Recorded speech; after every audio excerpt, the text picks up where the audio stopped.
Blessings and welcome everyone. Nico, son of Selene, formerly known as Scarlet Moon, here with a special chat all about free will, as well as how does free will come into the discussion of different divinatory arts.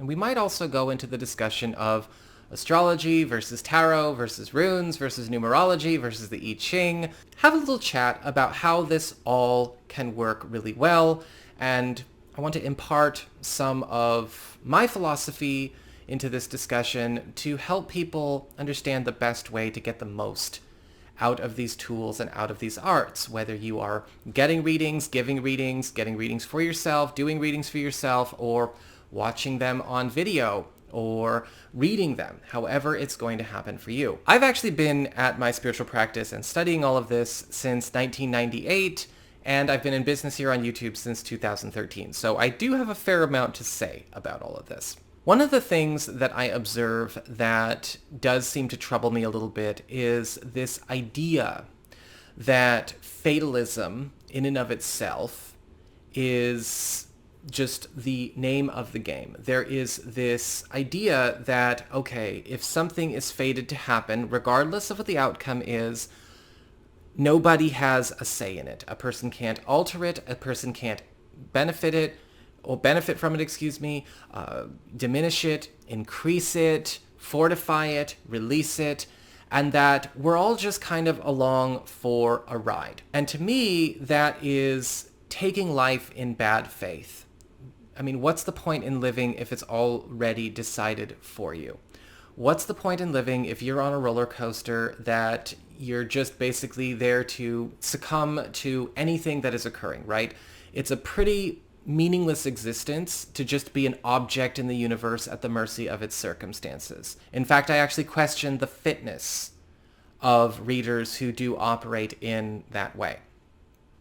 I do feel that, yes, there are certain experiences that we do go to or go through in this life that one could say are maybe predestined or a part of our life's agreement or part of our soul's path that will show up. They do not happen every single day, and they are more like epochs and eras and not necessarily single events.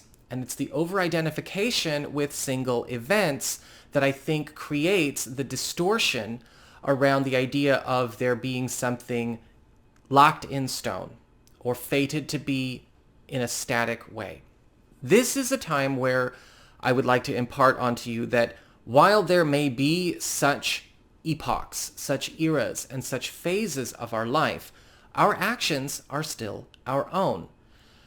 Things that may come to reshape our environment, to reshape our relationships, reshape our life's work, to reshape our perspective in order to help us grow and evolve, right? I don't believe in a meaning of life. I believe in a point of life, and the point of life is to evolve and to grow and become a more capable and sovereign soul. As those things occur, we still have choices, and there are huge gaps of, time, I guess you could say, where those situations aren't even in play. Months, years, where free will is occurring and always in play, regardless of whether we're at a big life moment or not. In short, you can say, yes, every once in a while, there will be a moment, there will be an era, a circumstance, an occurrence that was agreed to be experienced, that is set to be experienced, but they are few and far between, and how they show up and how we deal with them is always, again, dependent on where we are, what we are doing, and therefore our agency and our free will and how we take agency and apply our free will. This is always an interesting point when we look at, say, tools like astrology or numerology, where we are actually examining the makeup of things that may be baked in, as it were, into the self. What's going on with your personal astrology chart? What's your life path number? And all of that. Just as your genes are subject to change, right? We understand epigenetics. Our genes will express, turn on, turn off, and rebundle all the time. Our DNA is always subject to change. That is a power and control, not only that we have over our genes, believe it or not, but it is something that we also have over the growth and development of what we came into this life with. You know, I have a fixed grand cross in my natal chart. I'm not going to leverage that as a reason or a meaning or an excuse for any kind of being as I go through my life. It's something that I came into this world with so that I can use and understand what I came into this world with, how it might apply, and to understand where I can maximize the advantages and, of course, clear and release any potential disadvantages. It is not something that I should or even need to choose to just treat as an inevitable experience that I'm stuck with for my entire life. That is a deferral of my own sovereignty. That is a deferral of my agency. That is a deferral of my free will. And that can be kind of tough to talk about in some astrology circles because some astrology circles can be pretty dogmatic. But a really good friend of mine from high school actually has a great quote. Dogma is just a deferral of thought. And of course, if you are choosing to use your free will that one time to defer your thought, well, you might not be using your free will very much after when it comes to that part of your life.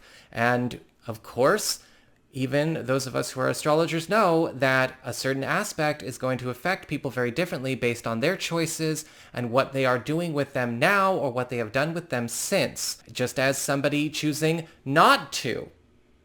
Ironically, embracing fatalism is a free will choice and negates fatalism in that sense. The idea that you are stuck with your genes or you are stuck with your astrology chart is a choice to accept or not accept. It's kind of what we do all the time. We change our bodies all the time. Me?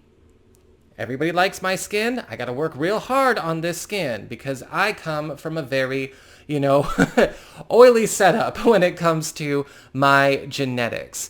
And then it turned into combination skin because my father's Peruvian and my mother's Scottish, and it just made a mess on this face. So I appreciate, people noticing the hard work I put in, but that's also a free will choice. So now that we've covered a bit of the basics, or maybe even looking at what could be considered born, let's talk a little bit about predictions and predictive work. When it comes to different types of divination, they're all going to be serving different purposes or helping us to get information or clarity or predictions in different ways. And the more I go into it, the more I think maybe this is a topic for another video.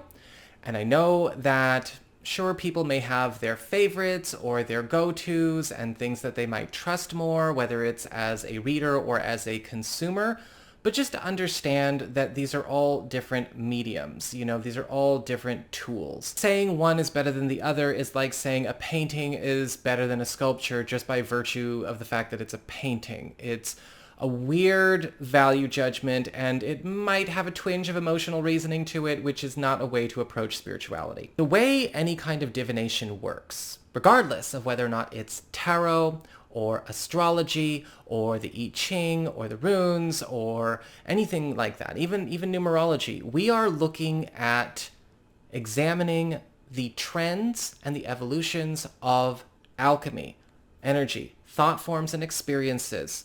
What we are doing when we are divining is that we are looking at, okay, what situation is here and where is it going based on the environmental influences, the free will choices of those involved, and any kind of atmospheric or spiritual influences that are also converging on the circumstances.